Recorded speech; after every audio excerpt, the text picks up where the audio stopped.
Hi, and welcome to Super OK, where we try to do a decent enough job to entertain people with our opinions on video games. I'm Mel, and I'm the host for today's episode. Hooray, everybody. But luckily, I am not alone. I have another lovely human with me, and that human is Brody. Say hi, Brody. Hello. How you doing today?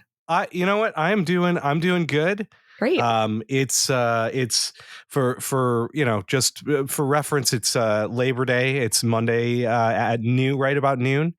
So things are going well, coming off like a long weekend. So, I'm feeling pretty relaxed. I'm feeling pretty good. It's been a good weekend. I'll get into that in a minute. So Nice. I'm doing real good. Yeah, How about you? I'm doing good. Thanks. I actually was thinking about it yesterday because yesterday was Sunday and I was like, fuck, like I gotta go to work the next day. And then somebody reminded me, right? And then somebody reminded me like, oh, it's a long weekend. You got tomorrow off. And I was like, oh my God, this is the best news ever. You gotta love that spontaneous day off work is so good. Oh gosh, yeah. Oh, speaking of best day ever, like we should just jump right into the highlight of the week where we talk about, something that happened to us during the week that made us really excited, made us really happy. Brody, what happened to you this week? Yeah, so this weekend is definitely just kind of like, as a big category, is going to be my highlight. It was our anniversary weekend, so we got to celebrate 11 years of marriage, which is a few. Congratulations. Thank you. It's been wonderful. We are two very stupid humans that fit very well together. So it's been just a lot of fun. And so this weekend we kind of didn't have anything planned, but knew that we wanted to go and do some stuff that's different than normal. So Friday, we were both kind of tired. It's been a long week previously, so we just kind of rested up and hung out on Friday, ended up going out to like a small dinner. And then on Saturday and Sunday, we did some kayaking. And then after we were done kayaking for the day, we would just go and end up at restaurants and stuff. Ooh. So we ended up having some really good barbecue. We ended up at Bad Brad's. Oh my God. Which I'd never been to before. And it was fucking outstanding. It's worth all the hype. Nice. That was super, super good. Did you have a favorite barbecue sauce when you were there? I'm always a fan of spicy stuff. Their spicy sauce is pretty good, but I think their 3-2-1 is the best. And the 3-2-1 sauce, for folks who haven't been to this Bad Brad's place, they have like a sour sauce, a sweet sauce, a spicy sauce, and a 3-2-1 sauce. And the 3-2-1 sauce is just a combination of all the other sauces. So it's I think the best because all the other ones are okay. Yeah. And then you put them together and they're all really good. Did you get to try? Did you get to try the mustard barbecue sauce that they had? They didn't have the mustard sauce, but I'll be honest that I'm usually less than crazed about mustard barbecue sauce. But this one is like freaking good. It's like spicy. It's got a little bit of like that mustard like seed taste that like you would know for a barbecue sauce, but it's not like crazy overwhelming by any means. I feel like you would like it. Okay. I mean, honestly, one of the places that we've been going is up to Stony Creek. And so it's just like 2 miles away from Stony Creek. So it's super easy to get there afterwards. So this might be kind of like our post kayak joint if we end up going to. And then one other thing of note, which is that, so obviously we talk a lot about Vampire Survivors on the podcast. Huge Vampire Survivor fans here. They just released their update like a week or two ago that introduced couch co-op. And we have been playing the absolute shit out of Vampire Survivors couch co-op, and it is very, very good. It is a little bit different, and sometimes is a lot more challenging because it just takes coordination and of like your loadout and stuff. I don't know if you had a chance to try it out, Mal, but not yet. The way that evolutions work and stuff, the same person will have to take both items and you can only get one version of it. So like you have to spread things out in a way that makes sense. So it does add some extra challenges to the formula, but like when it works, it works. And we've played almost exclusively the Switch version on couch co-op. Like quite literally everything except for 2 runs has been co-op. And this morning we just unlocked Queen Sigma. So we did the entire vanilla Vampire Survivors. Wow. co-op. That's cool. So yeah, we'll probably be moving on to like the Astral Stair and some of the bridge stuff, and then into the Moonspell. I think probably go through all that content in order. But no, man, that game is so good. Even co-op, it's just excellent. So I have a question about the couch co-op, because I know in Vampire Survivors, like sometimes in certain maps, it's so difficult to find like all of the items that you're looking for to like make a build. Like, how does that work with like two players? Because you're not like the loot that you're like seeing like on the map itself is shared between you two. So are you able to like build, like create like an OP build, or do you guys just have like more or less like not super OP builds, but you're like combined together with your powers of, I was going to do like the Captain Planet ring. Powers. Yeah. Like, does it work?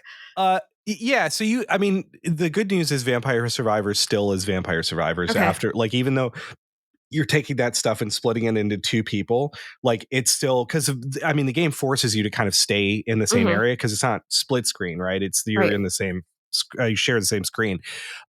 So the short answer is it's just communication, like for what you're asking, but I'm also going to go a little step further, which is to give advice that if anybody is thinking about doing what we did, my biggest piece of advice is to get the rerolls as soon as you can.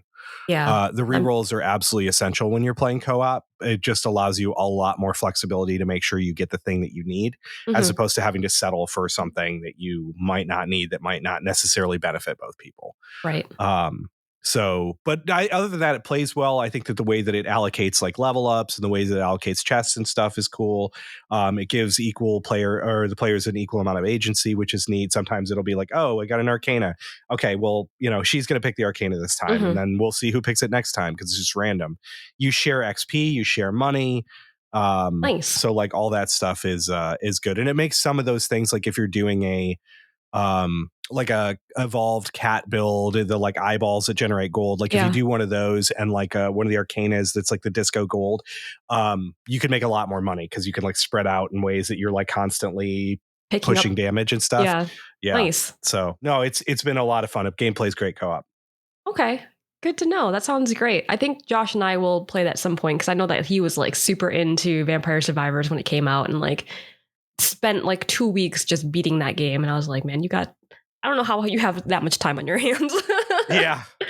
I will say this, that it's a lot easier to play with somebody who knows like what they're doing. What we ended up doing, like Mare played the shit out of that game too, but like sometimes we have trouble remembering the evolutions and stuff. So we actually ended up printing out a list and like putting it next to our chair. It was so corny. Putting it next to our chairs so that if we needed to reference it for whatever reason, but you end up learning a lot more of that stuff. It's true. Just by trying to do this. So you're like, okay, so I have Rune Tracer, that's going to be armor. Okay, so you should probably take the book and take the wand, and that, you know what I mean? Because you're constantly trying to figure out in the moment, like, oh, if I get this, I should also have this, which is kind of cool. Nice. I like that. I love that for you guys. That's wonderful. It's fun. So I would love to talk about my weekend, because this past weekend, I went to Arts, Beats, and Eats in Royal Oak, Michigan. And this is like a relatively like bigger like arts and crafts type festival, but it's more like, I don't know, like smaller artists, like local art. They're not really local either. They're just like artists from around the country will come to Arts, Beats, and Eats, sell their art. They have a whole bunch of different bands that are there. And the music, ranges from like pop to like country to like hip hop and R&B. And then they have like big rock, bands that will come out and play. And this year they had Hailstorm and Collective Soul as like their headliners for Arts, Beats, and Eats. And it was like a lot of fun, just like walking around, seeing all these different artworks. I think there was one artist that was from South Carolina, and I loved her booth because it gave a lot of like it was very soulful. It was very Black motivated, and everything was just like jazz. Like it had like very cool like jazz vibe. It utilized like a lot of bright colors.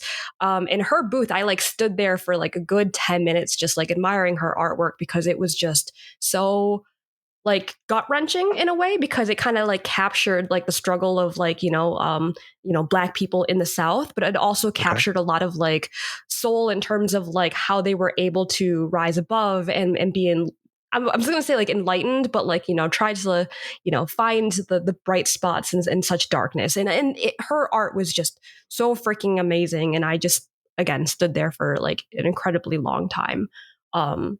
You wouldn't happen to remember her name, would you? I totally forgot her name, and I've been meaning to find her online so that way I could like spread her art around because it was just fantastic. But as soon as I do, I will definitely put it into the Discord. Perfect. But yeah, like just being at Art Beats and Eats was just incredibly fun. And we ended up getting like tons of food while we were there. I got myself like some bubble tea that had like this really cool like stall that had just like smoked barbecue, like turkey legs, and they were ginormous. Okay. They were like bigger than my face because they were just so ginormous. Yeah, and it was just a lot of fun being at Arts Beats and Eats, like seeing a whole bunch of different people. Hailstorm was a fantastic. Collective Soul was very, very cool.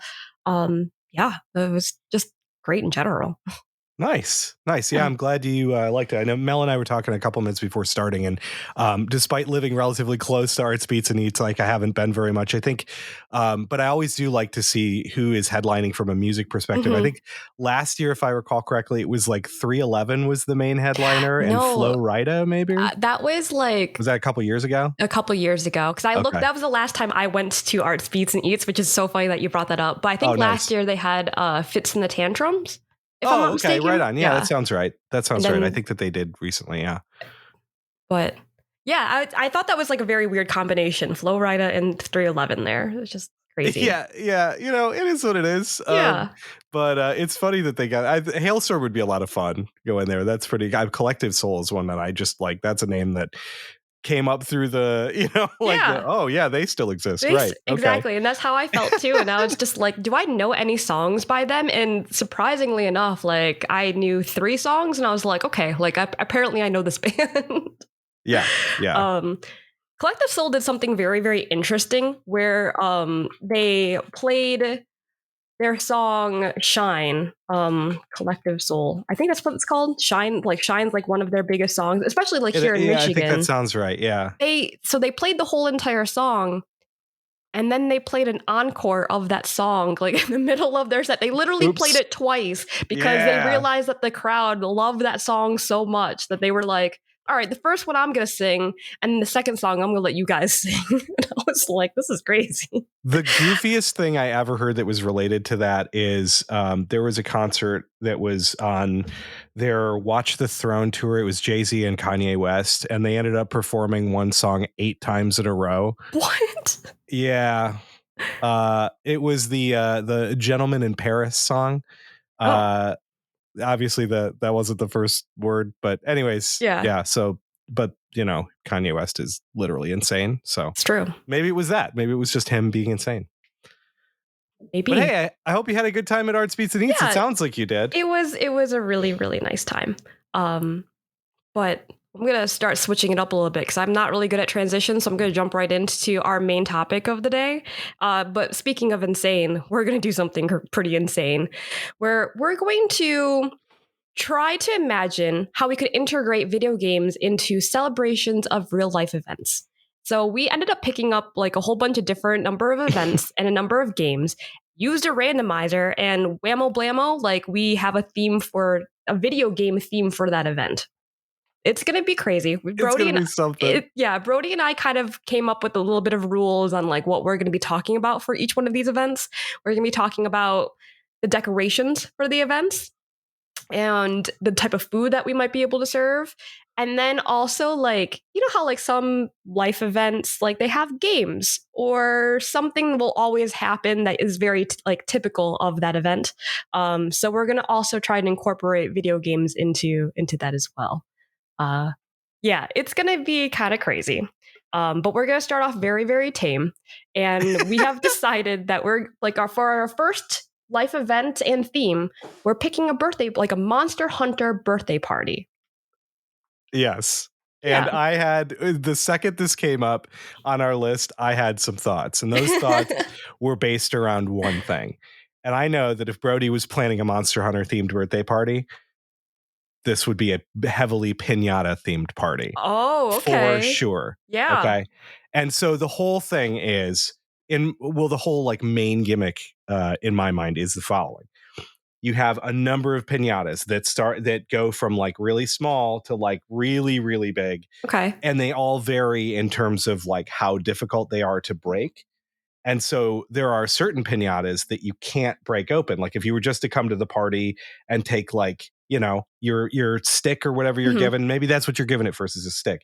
And you go and try and break like the heaviest, the biggest piñata. Not a chance. You're not even scratching that thing. Maybe you could take some of the little streamers that are glued on there off, but that's all you're doing. But you do find though that as you're breaking some of the earlier piñatas, you're getting stuff to make the stick that you have more durable, more strong, more capable of opening the later piñatas. And let me tell you, the stuff that you get out of it is going to increase in value too. So by the time you're getting to the final piñatas, that's like the real gifts that you're getting. You know what I mean? So like, let's say that you really wanted, I don't know, I'm as somebody who's approaching 40, I was just like thinking of like random house stuff where it's like, you wanted a stand mixer. Like, I don't know, maybe you do want a stand mixer. It's going in the goddamn piñata. It's going in the last one. So you don't get the stand mixer unless you've earned your way to breaking that piñata. The second you can break it, it's yours, but you got to earn it. Are you thinking about like hanging these piñatas like in a warehouse or something? Because I can't imagine like having a ginormous piñata and you stick it like a stand mixer inside of it.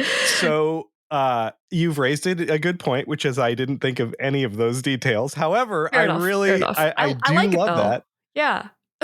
Yeah, so that when you hit it, like a stand mixer would just like fall out of the sky. Yeah, you did.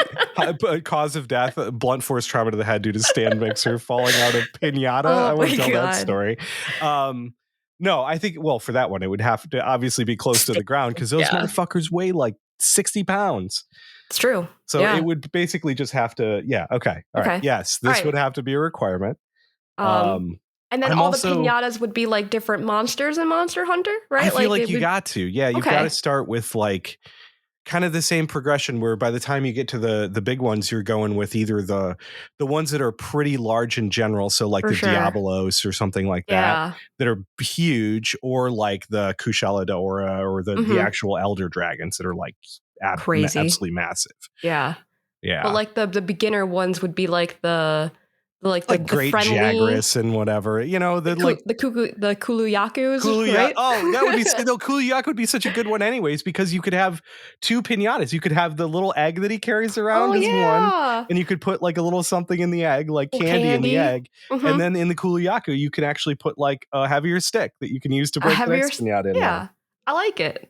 This is great. I love the piñata idea. I always like thinking too that like the food that be served will be just served by cats. Like the whole entire I was picturing people in cat onesies, but I did the same thing where I'm everybody's wearing a fucking cat onesie. I love it. Absolutely. That would be so. And of course the food itself is going to have to be like all stuff that's like grilled in huge quantities, right? Because it's like in Monster Hunter, when they plop those plates down, well, okay, I will say in all the Monster Hunters that I can recall prior to Rise, when you eat meals, it's always like this enormous plate of like 90,000 calories worth of food and like a gallon of beer is like what your character gets. Obviously that changed a little bit with Monster Hunter Rise because you get the like bunny dangos or whatever. You get the little like little balls, things. The little like dough ball things, right? So I think this would be a little bit more in line with like the giant feast, but that kind of works because it's like an outdoor barbecue sort of thing, right? You're grilling and stuff. Piñatas, hanging in trees. Yeah, it makes sense. Yeah, it's got to be kind of a outdoor barbecue themed one. But I do agree that we need at least cat onesies. Yes, wonderful. Yes. I love it. That would be so much fun. I could just imagine like people would like dress up as well, like in all the different like types of armors that you would have for all the different monsters, right? And then it could be like cool colors, feathers everywhere. Yeah, it'd be really fun. And it would be even cooler too if that same person, cooler by whose by my standards, by our standards. If you get really fucking into this, get really excited about Monster Hunter Birthday Party. If that same person did it every year, and let's say like the piñatas were really elaborate, and so people wanted to go like, oh, I want all the Giriatidos stuff. So it's like you take a piece of the piñata and you make that into like cosplay or something. Yeah. Every year you take a piece of a piñata home with you. Because they're monster parts, right? So you take the monster parts and you craft it into a Yo, Brody, we should do this. We should do it. This And sounds really there's crazy. always that one asshole who gets super drunk at the party for no reason. We're going to give him a bear off costume, and he's just going to be able to throw mud all over the place. He's just going to get everybody all muddy. He's going to run around knocking shit over. I love it. God, that's a great birthday party. We should talk about our next event. I guess. I don't know if we should talk. Next event, yeah, Mel? I was gonna say. So our next, it's a real upper. So our next event is. I was thinking about it. I can't even with this one. We have picked a wake, but what type of wake are we doing? It's the one behind the boat. Yeah, it's a Katamari Damacy wake. I can only imagine this wake being the most colorful wake that you've ever been to. Like, nobody's wearing black at this party. Like, everybody is wearing like bright colors. I imagine that it's Cosmo themed, right? Like, there's stars everywhere, but you have to also have a whole bunch of junk everywhere. Yeah, okay. Yeah, you're not wrong. Yeah, I do like, I actually, in my mind, I was picturing something far worse. Tell me. Well, no, it just was basically like a bunch of people in suits, like rolling a casket that's just like accumulating a bunch of stuff. This is such a terrible, oh my God, everybody's going to hate us by the end of this episode.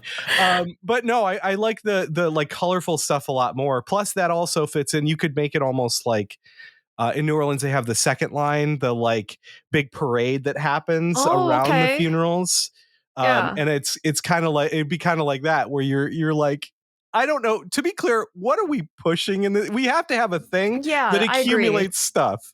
So, maybe we could do it kind of tastefully a little bit. I mean, you can't do this tastefully for the record, but like, what if people made like poster boards with like, really sweet, like pictures of people with that person or stuff like that. And then you had quite literally a big ball with adhesive all over it where you were rolling up these like pictures? Boards of memories and stuff. Okay. That sounds nice, Brody. That sounds way nicer than what I was thinking. Well, then what were you thinking? I was thinking that we take the dead body, stuff it with a whole bunch of magnets, and then let it just start collecting a whole bunch of stuff. That's where my brain went to. But I feel like yours is more meaningful.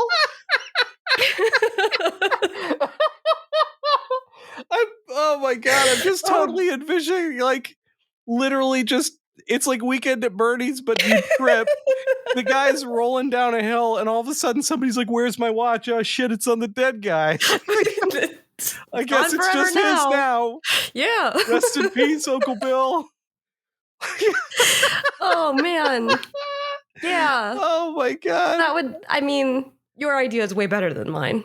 Way better than mine. I feel like it's got to be the case that so I don't think you could do this with your idea, although the mental image about made me lose my shit again, which is that obviously a big part of this in Katamari Damacy is you roll up this big thing and then throw it up in the sky and it explodes. And so I was just envisioning, like, what do you jam this corpse full of like dynamite and throw it up and it just turns into a star, Brody. It doesn't just, it literally goes into the sky as a star. See, I feel like that's what everybody tells their kids, but we know that shit ain't, that's just gonna go be a meat explosion. It's gonna be a meat bottle rocket. However, the sentiment's really nice though, right? Like you die, like you turn into a star. Like that sounds cool. It is. And then when you turn 16, your parents are like, no, we really just shoot those fuckers out of a cannon and they just explode in the air. Oh my God. Oh man, this idea is so stupid. I don't even know what type of food we'd be serving at this wake, because I feel like it would just be it's a table full of just junk, just tons of different types of food. It's like a potluck. Yeah, I'm trying to think of that too. I mean, I'm trying to think of things that like Maybe they did. No, I was just thinking of like an ice cream bar or something, because I could see like, you could put like a lot of different things on ice Oh cream. So yeah, if you and had just like, if you had like a scoop of ice cream and you rolled it along a table full of toppings and just got this like that's whatever you. weird topping Yeah, ball. whatever you get is what you get. Yeah, it's definitely what you get. Just try. You can't roll up somebody's like pet guinea pig or something. I love how we're having ice cream at a wake. Yeah, I don't. We're also detonating the person who passed away in the middle of the sky. Oh no, that's horrible. Oh, I'm crying. Yeah, and so is everybody else at this, because it's a very touching. It's a very touching ceremony. Oh, we should Oh, we should probably move on to our next one. Any I think other? that might not be a bad idea. Yeah. Okay. So our next life event is a business opening ribbon cutting, right? But Yeah. the video game that we're choosing to go with it is very specific. It is NHL 2K23. Yeah. Yep. So, Well, let's define what this business is, Brody. I mean, I feel like we have to. It has to be like a some sort of sporting goods retail, right? Like it's got Okay. to be something where we Yeah. can kind of keep it on topic. So like it could be like a Play It Again Sports. We want to keep it like Detroit local. Yeah, let's do it a little bit more specific too. Like it's inside of a hockey rink, right? Like it's Oh, a okay. Play It Again Sports inside of a hockey rink that literally just only does hockey related stuff, right? Okay, so you can sell like, no, that makes sense, because you could go like to practice or something, and at the same time you could like buy and sell consignment sticks and skates and stuff like that. Okay, all right. Yeah. Pads. I feel like that'd be Okay. cool. All right. And in terms of like, obviously it's got to be hockey themed, right? It does.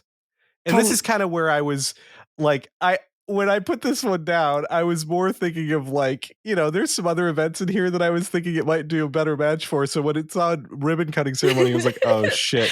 Because I was trying to think of the way if you could like introduce any sort of like, oh man, like a franchise mode or something where you could like people would draft certain like. Yeah. Well, let's take a step back again. So how are we going to cut the ribbon itself? I'm either envisioning it being cut with a skate or with like a slap shot, right? Like somebody's going to have to sever this in the most hockey way possible.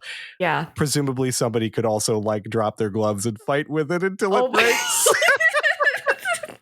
That would be amazing. That would be amazing. I feel like at first the skate was a good one, right? Like I thought the same thing too as like my first thought. Like you would just stand there like a businessman would just be like cutting cutting the cutting with his hand like at the top of the skate. He's just sawing it back and forth. Yeah. But the slap shot idea is also really very novel, right? But like let's combine the two. Let's get really chaotic. You're slapping the fucking skate across the ribbon and then cutting it right in half. Holy shit, you're actually gonna try and shoot the skate at the ribbon. I love it. This is the kind of energy I'm here for on this one. Okay. That'd be cool. Yes, I'm in. And I feel like maybe the way that we introduce the draft element or something in it is that like obviously there's a bunch of people who are going to run this stand, but there's always the people who have to show up for like photo ops and stuff. Right. And that none of those people ever want to be there is my theory that I'm walking into this with. So they're having like an inverse draft where they're like, who has to be the people up on stage, like representing the business and stuff. And for all the photo ops that are going to be in the local, like Chamber of Commerce literature and stuff like that nobody ever reads. It's like, oh yeah, who draws the short straw on this? Right. Oh my God, that'd be so funny. Yeah. Have you been to the LCA, the Little Caesars Arena? Once, yes. Okay. I was there for a concert. They have this booth like on the outside, like before you actually get into the stadium. Like I don't even know what to call it. Where like all the vendors and like the food vendors are, and like where the shops are, like on the outside of like where the seating areas. It's like a concourse or something. Yeah, the concourse. They have this because you were talking about like photo booths. They have like this like hockey booth thing that's like a bench of like the hockey players that they have like little like cutouts of like really famous people that you can like sit next to. Like I imagine that we have like something like that there, where there's like cutouts of like very famous people who don't show up, by the way. They're like just cutouts. It's just their cutouts. And then you just take pictures with these weird cutouts on a bench, a fake bench. I absolutely fucking love that, because I'm just envisioning like seeing this picture come out in the newspaper where it's like, you know, again, some like local business people, and then you have like a cutout of like Bill Clinton for no reason, and a cutout of like, I don't know, some random hockey player, Brendan Shanahan, that's right there. Right, yeah. And then it's like you cutting the ribbon. And then there's also Wayne Gretzky, because, you know, yeah, I mean, he's got the record for most ribbon cuttings. It's fine. Yeah. You know, like he's killing it. They're going to retire his jersey on that too. Oh man, I love it. This is so stupid. Amazingly stupid. Yes. Have you actually played NHL 2K23? I have not played an NHL game since I think NHLPA 94 for the Super Nintendo. It's been a very long time. Because I wonder if like the audience members like in those games, like, because you know how like they only code like a block of audience or like the crowd, and then they like duplicate it to like fill in the arena. I wonder how like I kind of want that as the crowd for like who's gonna be there for the ribbon cutting.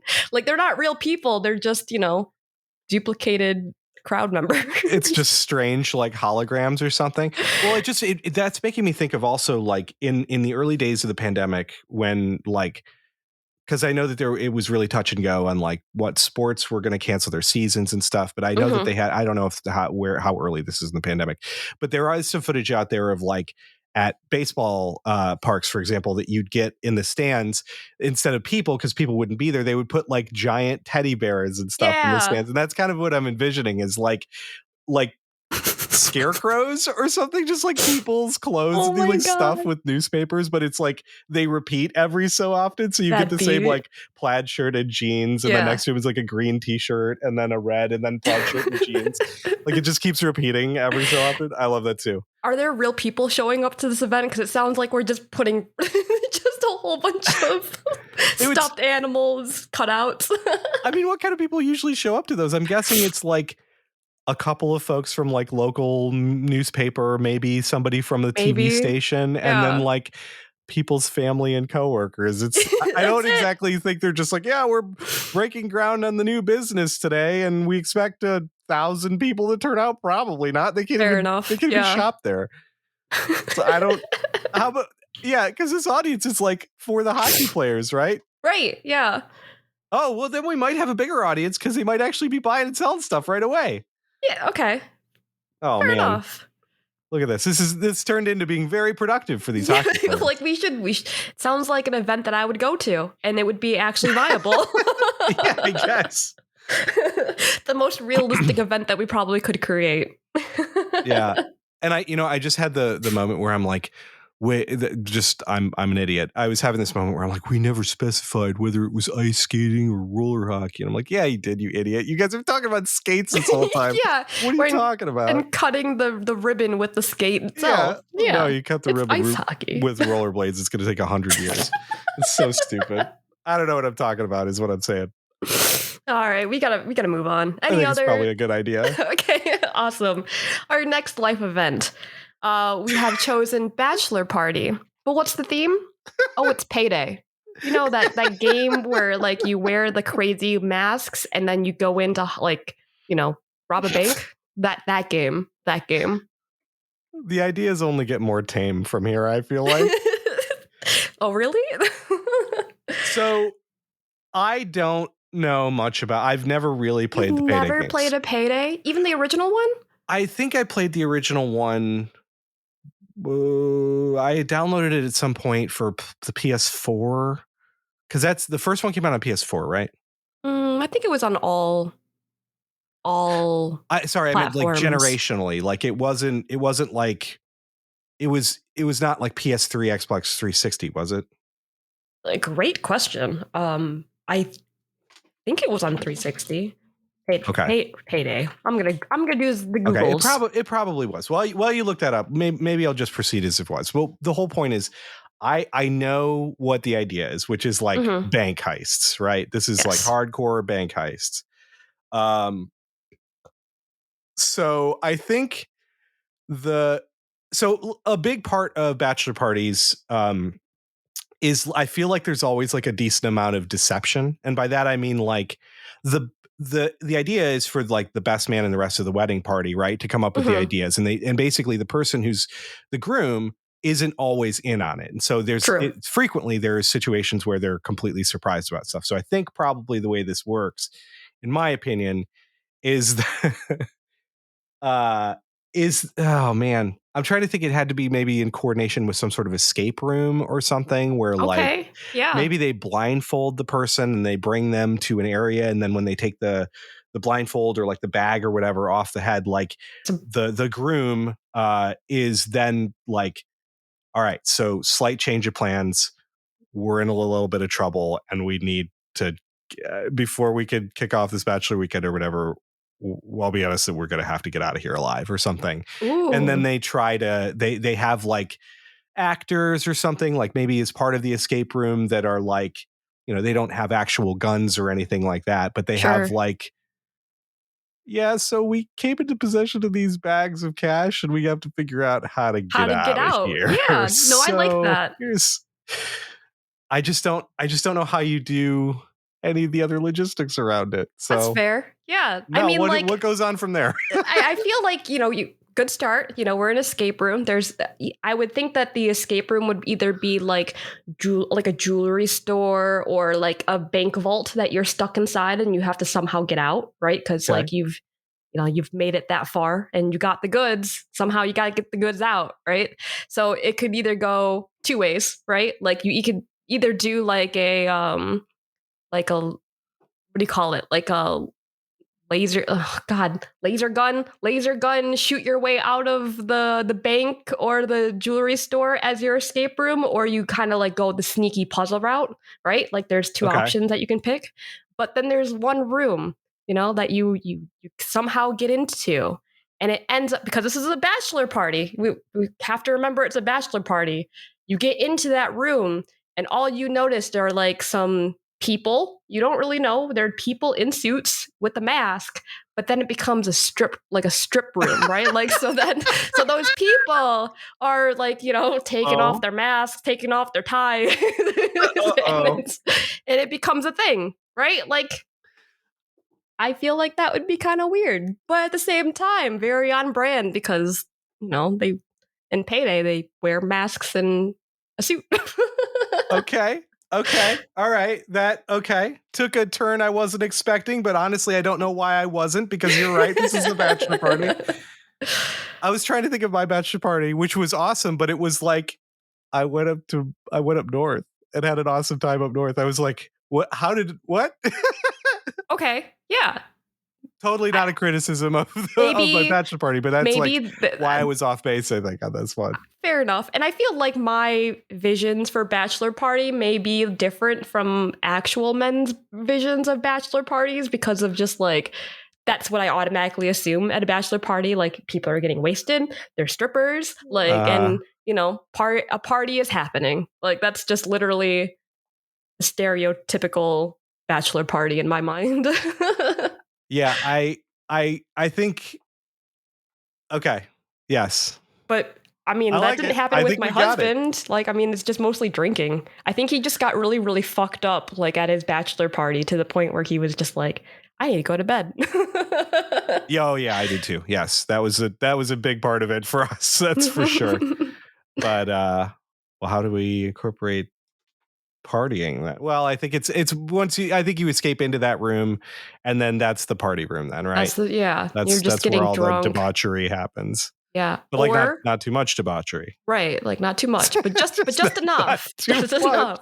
Or we could have it very cool where like you're like punching in, I don't know, like glass cases, but it's really not glass. It's just, cases of like booze, and you have to like break it open to like take the shot of alcohol. Yeah, I was break into a bank. What if that's it, Mel? What if the whole thing is like, look, we live in an era where you can make anything into cake, okay? And I've seen a lot of those baking shows and stuff like that where they can make like fake glass out of like sugar. Yep. So what if they made one of those display cases that was actually like a cake, and the stuff and the way that you had to get the pieces of cake were from like breaking the Breaking sugar, it and in. like in those you'd get like the Yeah. watch would be a specific type of like candied cake or whatever. Oh man, I love this idea. Yeah, we're getting somewhere. I feel like that'd be very cool. That would be, because you can cake anything nowadays, right? I agree. And then like, the whole like, bachelor party would be all be wearing suits, like as if they were like, committing a heist, but they're only just grabbing snacks from punching in those cases. Right, Getting exactly. fucked up. I do like the idea of shots being hidden in there somewhere too. Oh, for sure. Or like bottles of liquor. Like, oh no, here's Jose Cuervo that I dug out of this cake.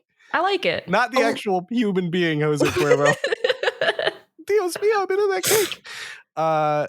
Anyways, that's welcome to Super I feel Okay, like where we come up with really fucking off the wall ideas for how your bachelor party can be heist themed. We should become party planners, and these should be, some of our ideas that we just sell to people. Yes. A payday bachelor party. Speaking of which, what might be the next thing on our list, Mel? Yeah. I'm sure it couldn't be any more off the wall than the one we just did. Oh, surely. No, not at all. So our theme is Hotline Miami. But what's the event? It's a fucking intervention. It's an intervention. Oh my God. What are we intervening on? I don't murder, I guess. Yeah. It's like a group of friends just happens to have a serial killer friend, but they're all in on it, and they just want this person to stop killing. Or we tame it back, like, bring it back a little bit, and we say this guy is a gang member. We don't know what he does in his gang life, but we as friends are just good people, and we want him to change. Maybe. I don't know how this is gonna go. Well, here's the thing. So I agree that it might not be drug related, and the reason why is because I feel like you would need the drugs to facilitate the experience, because Hotline Miami is trippy as shit when it's not amazingly violent. Yes. Which is the two things it is. It's trippy and incredibly violent. So I feel like, first of all, we got to get the animal masks, right? Like, for sure like everybody's got to wear mask, one. Pig mask, wolf mask. Mm-hmm. Everybody gets a mask for sure. Varsity jackets too. Yes, I agree. Everybody needs actually, it's just Jacket. I think that just the main character that they call Jacket, and I don't know. So varsity jackets, maybe for everybody, maybe just for the person who is being intervened. Yeah, I'm not really sure what the people are intervening on their life. It's I guess it's like the opposite of the intro of the first Hotline Miami, where you're sitting there, if I recall correctly, in a room, and you're talking to three other people, and it's like somebody that they use the same like facial model as like a homeless guy, and they're like, I hear you like hurting people. So I think it's like, maybe it's the same as that, where it's like, I hear you like hurting people, like your family and friends, with your destructive behavior. This is how it's really affecting me. And I just want to let you know how much you mean to me. Right? Oh my God. Yeah. I mean, yeah. Yeah. This is... is there a psychologist or a counselor that's also like mediating this intervention? Maybe that's the person. That's the person who. Oh, that's the person. They have to dress up like a homeless guy, I guess. I don't know. Oh, yikes. Okay. Well, I'm trying to see whether there's like, oh man, the enemies at an intervention, I guess technically would be the person who's caused the problems. So I guess in this case, the person who has caused the problems would have to dress up in like, I guess they make them look like 1980s, like club, like white tuxedo or white suit. White suit. Yeah. Which, if anybody hasn't played Hotline Miami, the weird thing about it is that they never end up telling you this unless you do all the secret stuff, but it's really supposed to be Russian gangsters, and it's like an extension of the Cold War. And so I feel like you're going to end up being secret Russian gangster in this case. It might be the entire white suits, Miami Vice style. Oh my gosh. I'm having a really hard time of like what type of decorations are we gonna have like for an intervention and food that you're going to serve at an intervention, because I feel like it's just There's not there's much of a nothing. party. It's Yeah, just more of a like, hey, you're destroying your life and everybody else's. right. So stop it, Stop it. please. Yeah. I don't know. We may have gone as far as we could go with this one. Same. I feel like the dressing up part's like the most important for sure. Yes. Yeah. Which I feel like almost makes the drugs mandatory. Well, especially since like all the images you have as faces, unless I'm misremembering this, are always like it'll show like the wolf face and it's hovering and it's got like Yeah. rainbow shadow behind it and stuff. Mhm. It's supposed to be very like everybody's on drugs the whole time. Right. So are you saying that everybody at the intervention has to be on drugs? Or just the person that's getting intervened I on? think the person who's getting intervened on. Oh, so he's just doing psychedelics in the chair. I think well, that's why I'm like, well, we can't be intervening on behalf of like psychedelic drugs because like he would be on them actively. Right. No, well, maybe that's it. I don't know. I think we may have gotten all the juice we could squeeze out of this. If anybody who's listening has a better idea for a Hotline Miami themed intervention, feel free to drop into the Discord. Because obviously, Brody and I've reached our capacity in terms of what else we would do for this party. Yeah, that doesn't involve being extremely ultra violent. Yeah, exactly. All right, we'll move on to our next party. Kind of tame. We're gonna do a retirement party with the theme of Hades, which I think would be kind of cool. You know, like we'll serve a bunch of wine, right? Because you know people drink lots of wine in Hades. We would. I would love to have the retirement party be kind of themed as like the underworld. Okay, right? Because we're trying to get out, right? Mm-hmm. I feel like that would be cool. Okay. And everything would just be pomegranate flavored. Okay. So maybe? I'm trying to think also whether sorry, I had a total brain fart there where I was like, I got way too deep in my own thought and I was like, I have frozen and I need to start talking again. That's fair. I feel where somebody has to play the Hades character, which is like, I'm wondering whether it's the boss of the person who just showed up for like moral support, but really like, man, you put us in a bind by retiring sort of thing. Okay. You know, where it's like disappointed. Yeah. So he's not, the person who's retiring is not Zagreus? No, I guess it would have to be. He or she would be Zagreus. Yeah. Would dress up as Zagreus. And I was just trying to think of like, because Hades' demeanor in that whole thing is very like, whatever, we've got stuff to do, we've got work to do. Like he kind of think, like, it's been a long time since I played Hades, but doesn't he kind of think of Zagreus as like a bit of a disappointment? Oh, for sure. Yeah. And so that's what I was thinking of, like maybe he's the ex-boss. Okay, so the boss is Hades. It's Hades, yeah. All right, I see that. Yeah, right. yeah. That's what I was trying to go for. But like the big CEO boss would be Hades, and then all of the mini bosses would be like his manager and his manager's manager. Exactly. Yeah. Well, I was trying to think too of like, and this is where it's not gonna help my case that I just haven't played Hades in a while, but I'm just trying to remember the demeanor of like the different gods that are there, and like of course you get Dionysus, who's going to be heavily involved in the party planning. Oh, for sure. But who else is like really? Oh man. Didn't they have like a cook that was like a blob or something like that in Hades? You know what I'm talking about? Like when you would go into like the big in the cook bottom room? Yeah. It's like in the main area that you start at, it's like over to the south bottom, east. I don't even know what I'm talking about. This bottom right, I think, of the map. Yeah, and I don't I don't remember. Hold on.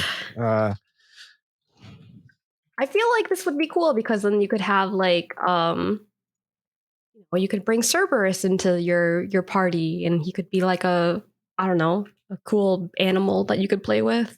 Or it could just be a dog with like, fake dog heads attached to I its love that idea. I shoulders. love that idea. Like stuffed dog heads, like next to an actual dog, or like Yeah. on an actual dog. I love that. Yeah, and you By can the way, pet them.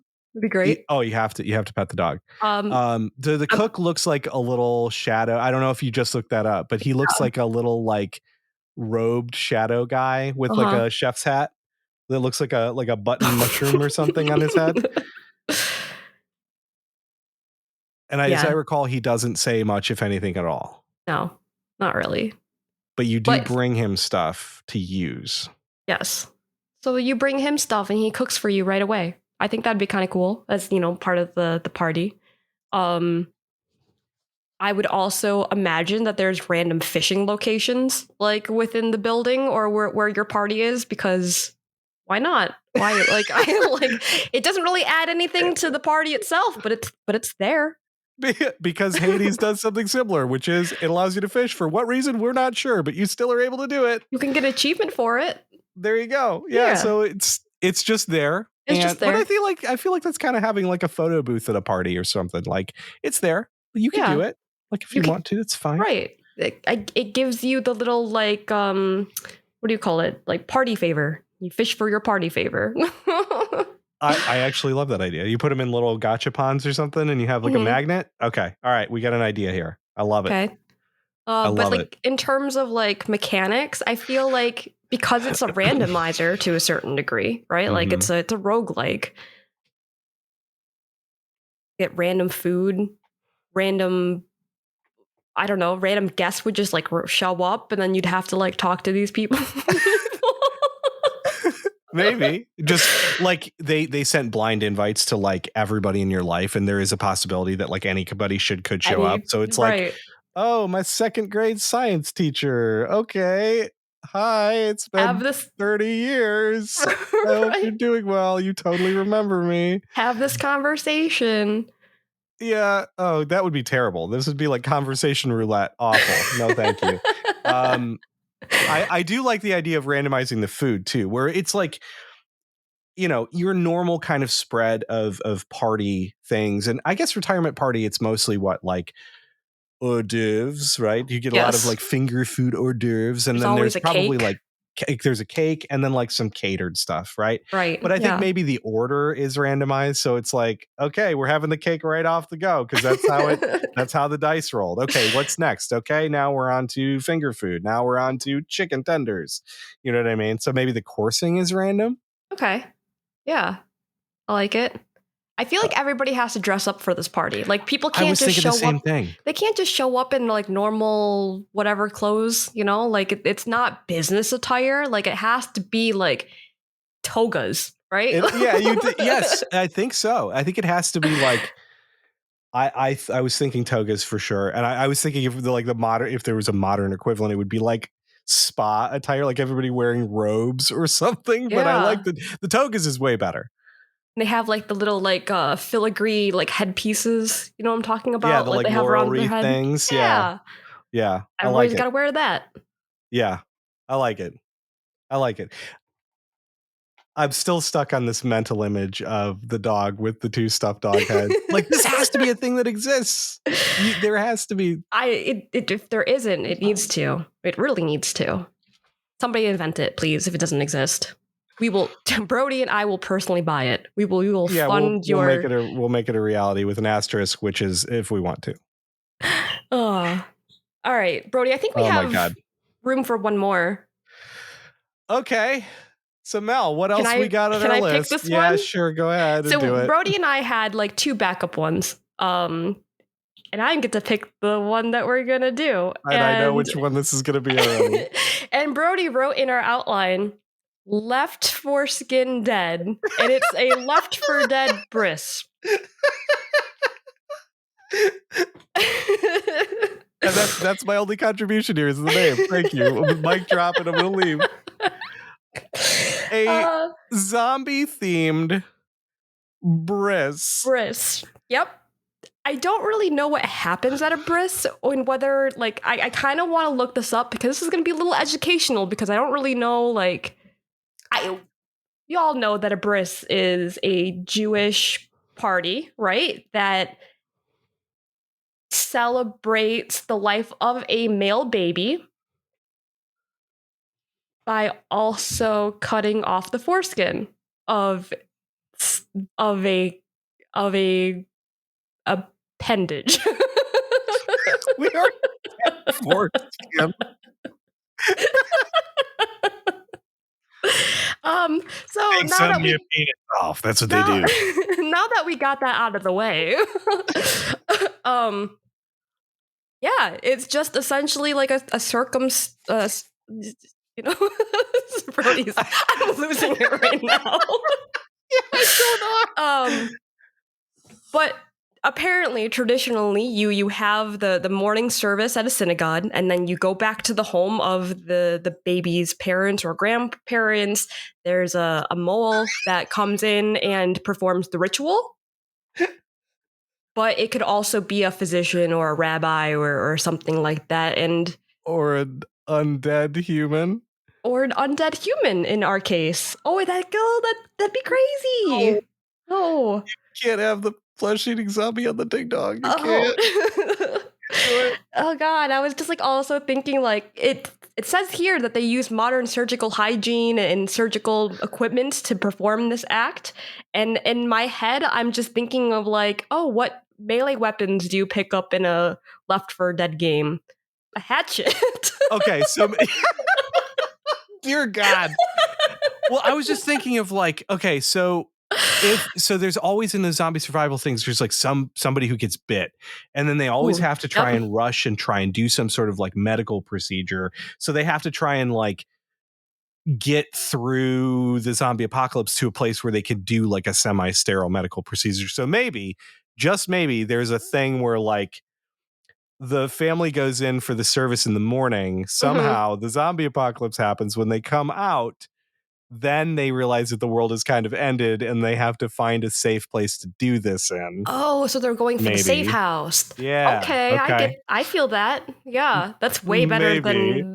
than just zombies here. Have fun doing snippy snip. Although, yeah, this falls apart a little bit when you think of like, oh God, we have to get to the safe house. And then somebody asks why. Oh, we've got to remove part of the penis. What? Well, you guys aren't going to worry about getting food or shelter or whatever. You just got that happens at the safe house, baby? though. Apparently, they do food after after the bris. Yeah, okay. Yeah, all right, sure. I've always wondered if like, and I would love for somebody to educate me on this. Is it a more private setting when this happens, or does everybody who's invited gets to watch?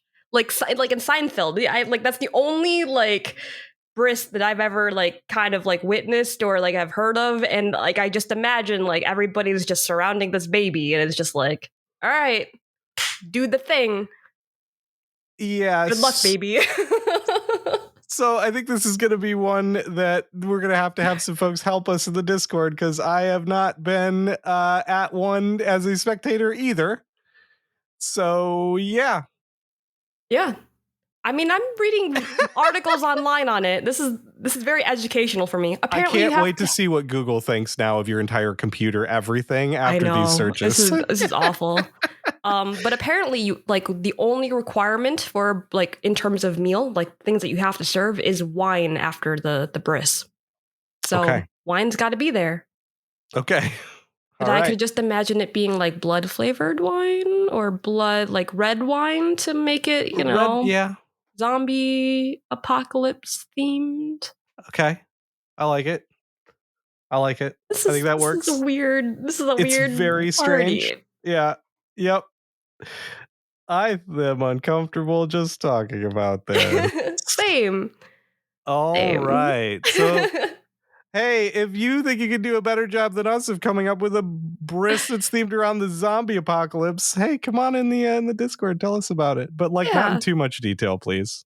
Although I am very interested to know more about like what actually happens at a bris. So if you have any type of like firsthand knowledge or experience with it, like please educate me. because I'm like very interested to know. I think it's a very interesting ceremony altogether. So there you go. Yeah. So those are our life events and the themes that we've chosen, video game related themes to these events. If you have any other suggestions in terms of like, oh, we want the Mel and Brody party planning committee to come up with a with an itinerary of your weird life event, we are happy to provide services in the Discord. Feel free to join us there. Dear God. All right, we should end this. Brody, where can the folks find you? You can find me in the Discord as Arborescence, apparently now on Blue Sky because I'm very fancy. So I'm Arborescence on Blue Sky as well. Nice. I have just been doing some basic shit posting, so don't expect much out of me. But like, if you want some Brody shit posting, come on down. Yeah, awesome. Well, I am Melephant. You can find me on the Discord as Melephant and also on Blue Sky as Melephant. Thank you all for listening and being here with us. You guys are wonderful people. I feel like I'm missing something. Yeah, well, here's the thing. So I think we need to set some ground rules for this because the party planning committee is happy to accept suggestions from anybody except maybe we don't do party centered around Dan. Oh yeah, fuck that guy. That's a bridge too far. Yeah. Yep. I agree. Mm-hmm. Fuck that. Cool. Awesome. Yeah.